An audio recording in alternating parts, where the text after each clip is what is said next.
Bom dia, queridos irmãos. Estamos iniciando o nosso 5º dia sobre o propósito do casamento. O 5º dia de um casal com um propósito. Você já parou para pensar, já está analisando qual é o propósito de vocês para o casamento? Você já parou para pensar qual é o propósito de Deus para o seu casamento? É isso que nós vamos procurar uma resposta até no fim.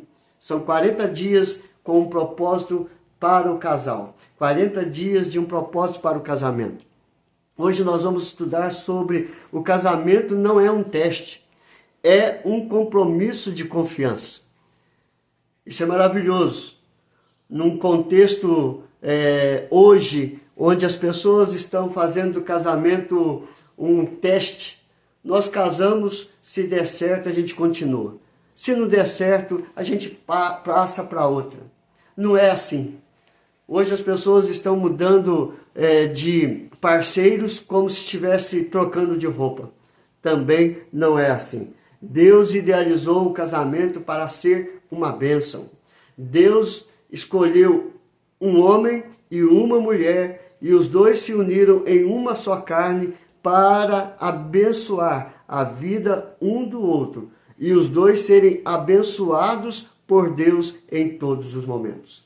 Paulo escreve a Timóteo na sua 2ª carta, no verso de número 13.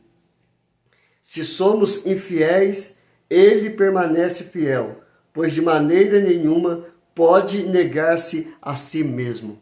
Paulo está falando para Timóteo a relação de fidelidade. Nós temos que ser fiéis para com Deus, porque Deus é fiel para conosco. E por tabela, nós temos que ser fiel um para o outro, seja no pensamento, seja no falar, seja no agir. Nós temos que ser fiéis um para com o outro. E os dois, o casal, ser fiéis para com Deus.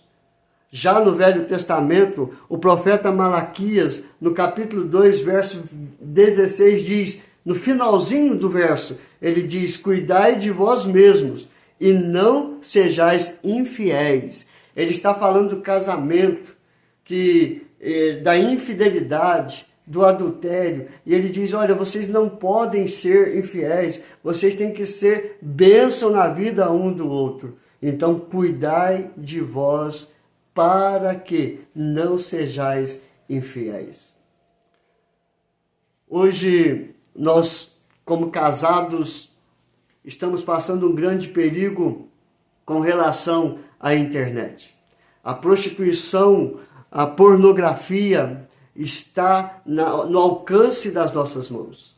Nós temos que colocar um propósito no nosso casamento com relação à esposa, com relação ao esposo. Eu quero e eu vou ser fiel.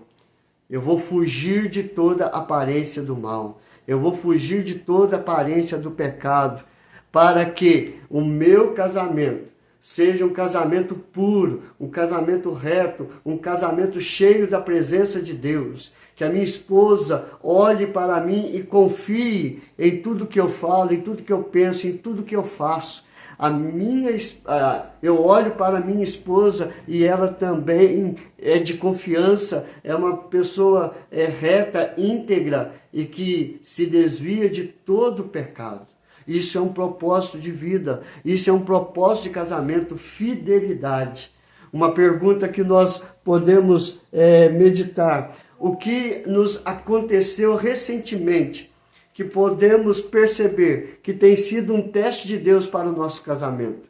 Quais as questões importantes que Deus colocou no nosso casamento para provar o nosso casamento com relação à fidelidade?